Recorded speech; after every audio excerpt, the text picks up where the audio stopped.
Johnathan Felix Anthony Cena is one of the greatest workers of his generation and all time.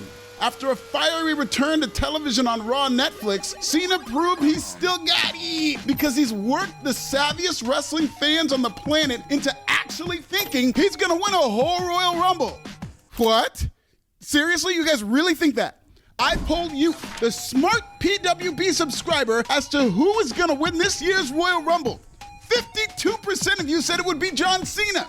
When I asked who's most likely to eliminate John Cena, 42% of you said nobody. Bless your precious souls, because today we're gonna talk about why John Cena is not gonna win the Royal Rumble match, why that'll make his retirement a better story, and all the WWE clues that scream he won't be pointing to any WrestleMania signs at the Rumble. Subscribe if you see me.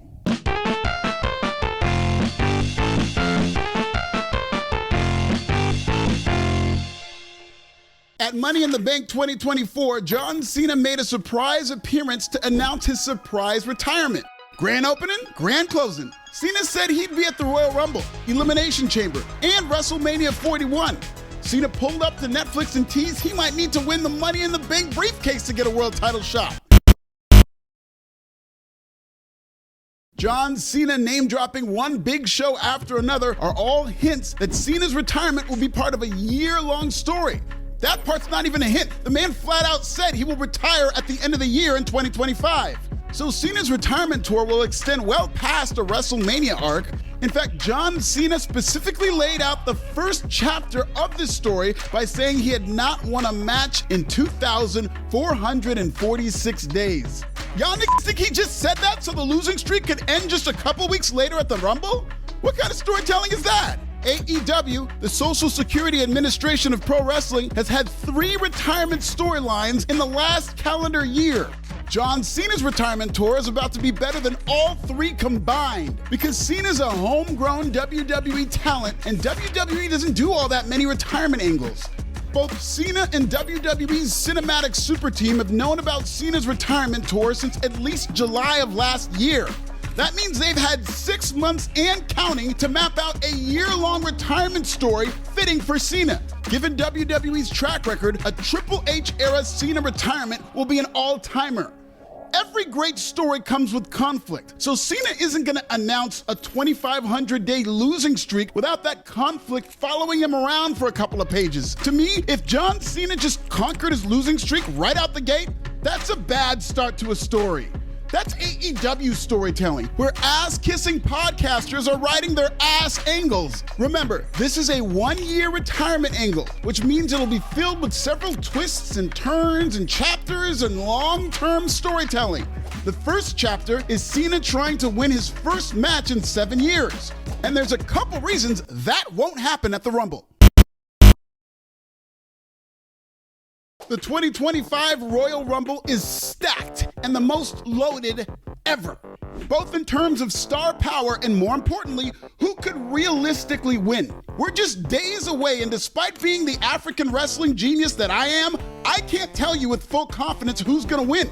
Think about that for a second. That almost never happens. Since the Royal Rumble winner crowned a #1 contender or world champion, only 31% of the winners have been unpredictable going in.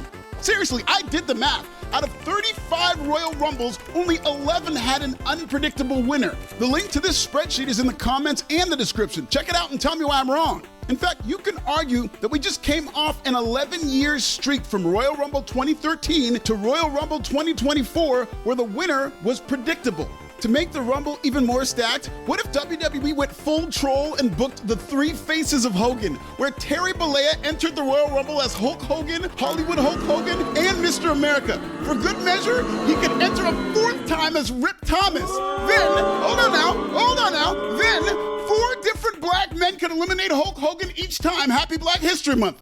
That's what I thought.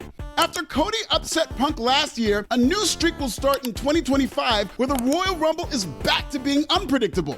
Roman Reigns, CM Punk, Seth Rollins, Drew McIntyre, LA Knight, Logan Paul, Rey Mysterio, Sami Zayn. There are no less than 3 names that could legit win the Rumble, and as of this writing, only 9 names have been announced. Shit, The Rock could show up at the last minute and win after eliminating Mr. America. The Royal Rumble has too many potential winners who make sense right now. There's also too much upside to putting over a young heel at John Cena's expense. Imagine the heat Logan Paul would get for eliminating John Cena. The internet wrestling monolith freaked out when they heard Paul might wrestle John Cena. Imagine the nerd rage if Paul messed around and threw him over the top rope. Imagine the heat Dominic Mysterio would get for eliminating John Cena. There are several tie-ins between Cena and Dom, from Cena's feud with Eddie Guerrero, Dom's daddy, to Cena's history with Rey Mysterio, Dom's daddy. But Dom and Logan are already made men in WWE. They would get a ton of heat for eliminating John Cena, sure, but they don't really need it. I want to see someone like Carmelo Hayes eliminate John Cena. I expect Hayes to get the Royal Rumble rub this year like Gunther last year. So why not punctuate it with a shocking elimination that strangles a goat? Imagine the heat Hulk Hogan would get if he eliminated John Cena. Okay, all right, chill. I'm just playing. It's a rib. Point is, whether it's Paul, Dom, or Carmelo who eliminates Cena, John Cena's focus would go from WrestleMania to ending his losing streak. WWE could go a couple more weeks telling a story of Cena doubting himself, with his losing streak still intact. Cena could feud with the young star who eliminated him and finally end his losing streak by beating them in a singles match. But not just any singles match, an Elimination Chamber qualifier. Because at Elimination Chamber, that's where I see John Cena punching his ticket to WrestleMania, officially starting a winning streak that lasts all the way to Mania in the main event. I know the Chamber is only a few weeks after the Rumble, but seeing Cena lose such a big match at the Royal Rumble would really hammer the point home that he's struggling, and Cena's struggle makes for better cinema.